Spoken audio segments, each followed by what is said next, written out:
Pharrell in My Mind.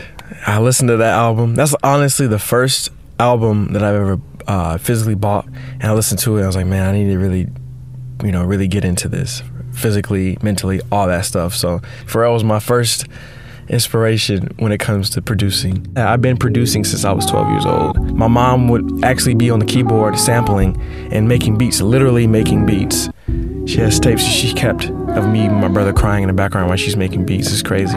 My view on remixing in that case of top 40, I feel like, hey man, if you're desperate, go after it, but don't let that be your only route, because if you keep doing that, you're gonna be just a remixer.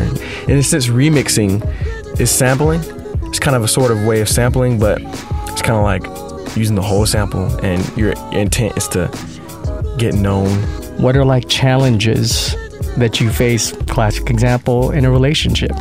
Man, the distance, man. With I have a girlfriend back home, and I love her to death, but things come. The distance can hurt. You can only do so much.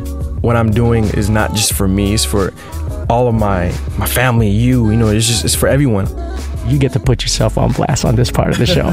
So the answers will be either or. Okay. Here's blast number 1. Bossa Nova or fifth wave jazz? A clandestine question for most people. Biggie or Pac? Mixed black girls or mixed Asian girls? I grew up in Seattle, and there was a lot of racial mixtures. The Midwest, the way the people are, they're really about their history.